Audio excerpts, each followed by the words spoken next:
My name is Krackehl, and I'm an energy healer.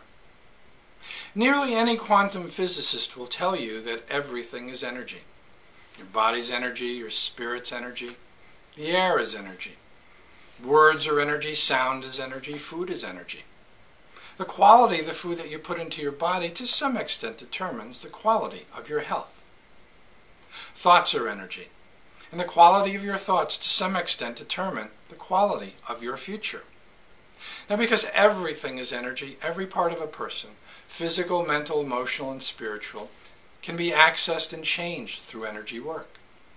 We each have this electromagnetic field running around our body. It's your aura. Your aura is what makes someone across a crowded room turn and look at you when you focus your attention on them. It's what keeps you from bumping into someone in a darkened hallway. It's basically this invisible field that's constantly giving signals to your body, telling your cells when to divide, telling your endocrine glands what to secrete. And because it's invisible, we tend to discount it as a society. But then again, so is the air we breathe, so is the gravity that holds us down. Now, a break or a blockage in this auric field will precipitate a dis-ease. I like to say it that way just because that's what disease is, stress.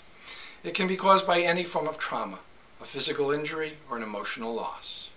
Now, when it's not resolved on the emotional level where it's received, it will eventually seep into the body and cause a physical problem. I'll give you an example.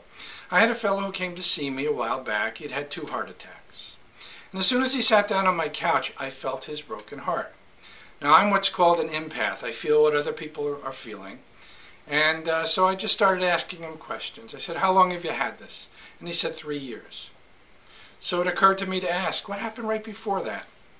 He said, "My wife died." Perfect example of this emotional broken heart, which I already knew he didn't deal with.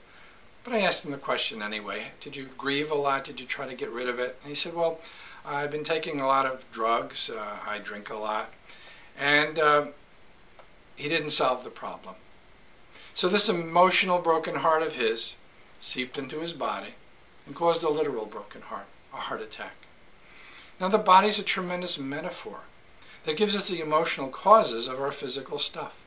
I happen to believe that most physical stuff is all emotionally based.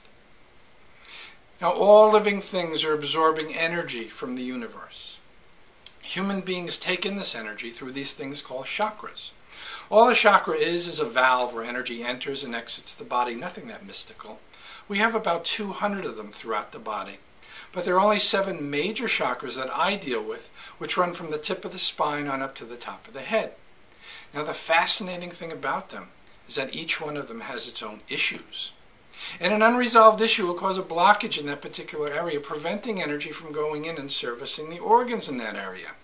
So to give you an example, let's pretend that someone is criticizing me mercilessly, making me feel terrible about myself.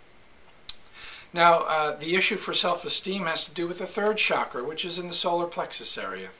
Now, if I have a blockage there based on my inability to handle someone else's criticism, that blockage is going to prevent the energy which normally and naturally flows in through there into the stomach area and services those organs.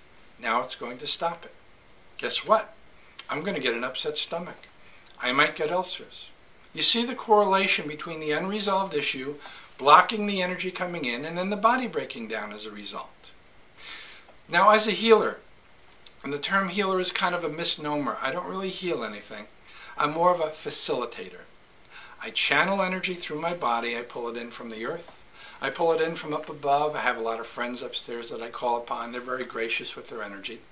The energy moves through my body, through my heart, out of my arms and into my hands, and my hands will actually heat up.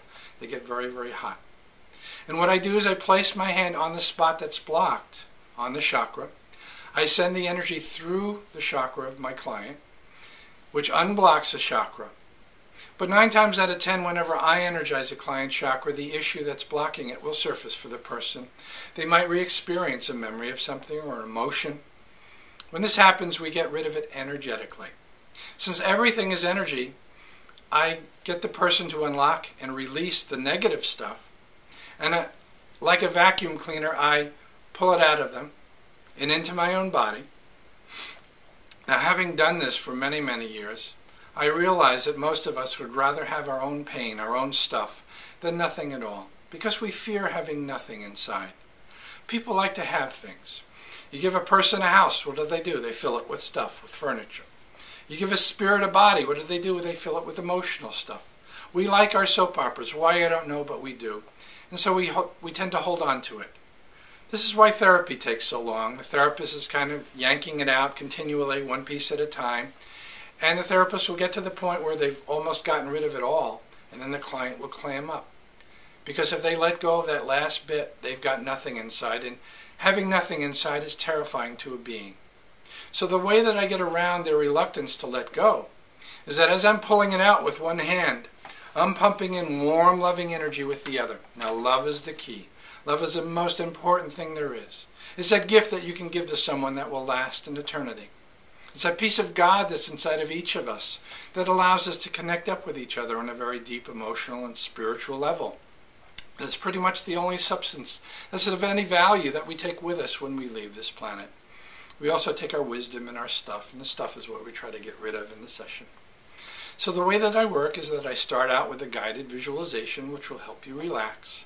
I find the more relaxed a person is, the easier it is for them to take in the energy that I send. I'll take you on a little journey, bring you back, start at your feet, work my way all the way up through the chakras. As I get to each chakra, I might list some issues for each. If anything rings a bell, you can tell me. And by the time we get to the top of your head, hopefully you'll be feeling much better. But there are no guarantees that anything will occur.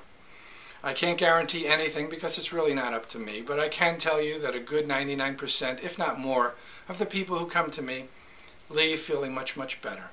Now, for some, it lasts a long time. For others, it doesn't. But I tend to feel that the more often a person comes, the more able they become. Please check me out at amazinghealer.com and call me up.